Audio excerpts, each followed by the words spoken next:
FM kubanga bw'onooba tokoze bw'otyo oluganda ogenda kufuna abapaatiika ebigambo byabwe mu kigambo kya Katonda. Tulabye nti nno oyo atudde ku ntebe ate nga naffe ateekerateekera entebe ez'enjawulo munnange ye Kristo.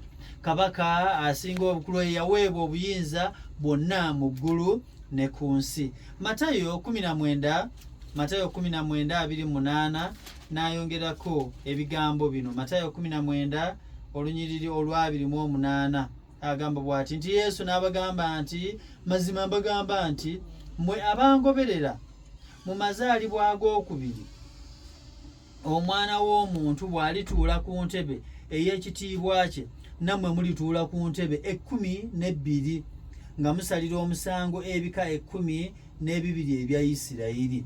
Abooluganda Kristo ayongera okutuwa essuubi, ayongera okutuwa ekisuubizo. Jjukira nti nno entebe 12 zino zisobola okukiikirira abayigirizwa 12 Kristo be yalonda.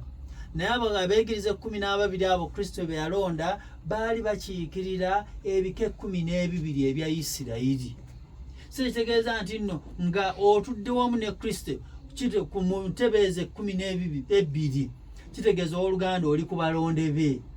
Bw'obanga oli ku balonde be nga weesunako kubanga si tteeka nti abo bonna Katonda be yayita munnange bafuna empeera gye bateekeddwa okufuna. Kale ng'oyita mu nsi eno yongera okwebuuza Katonda, yongera okutunuulira ye omutandisi w'okukkiriza kwaffe ate omukomerezi waako, kubanga bw'onookola ekyo empeera yo ejja kubeerayo owooluganda. Agambye nti mwenna abamugoberera ne munywera mu ebyo by'ayagala okukola nga mumaze okukkiriza ye abeera omulokozi w'obulamu bwammwe, nga bwe mumala okubatizibwa ne mufuna erinnya lye, ne mulyoka mutambula ne munywerera mu ekyo kye musazeewo okutambuliramu, abooluganda mujja kutuula wamu ku kitiibwa ekyo naye kyagenda okubeera nakyo eyo ng'atudde nga kabaka.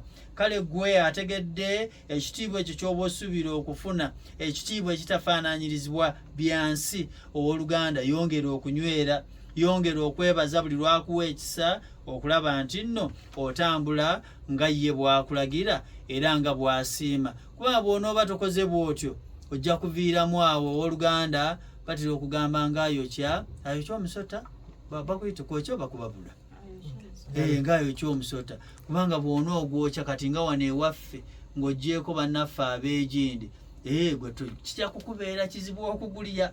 Naye bw'obanga otegedde nti nno owooluganda Kristo omumanyi, ojja kubeera mwanguzi ate ojja kutuula wamu mu bwakabaka bwe.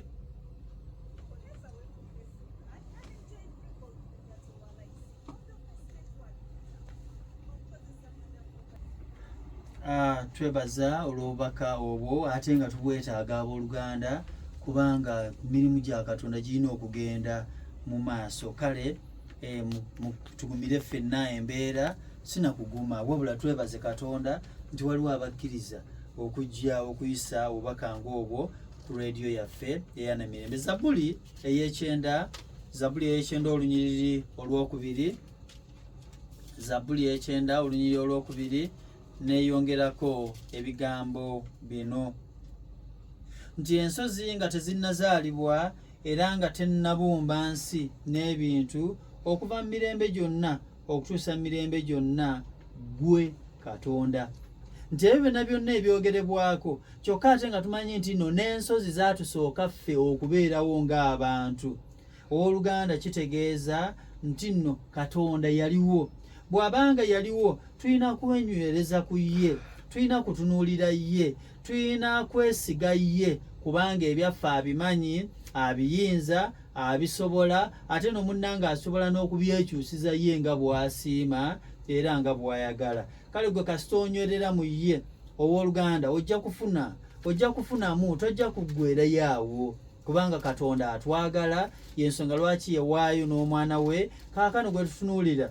Era mu biseera bino nga n'enkya tugenda kubanga tujjukira nti Kristo bw'amala okufa n'azuukira, yamalawo ebbanga lye yamalawo, naye ate n'alinnya n'addayo mu ggulu eyo gye yava eri kitaawe.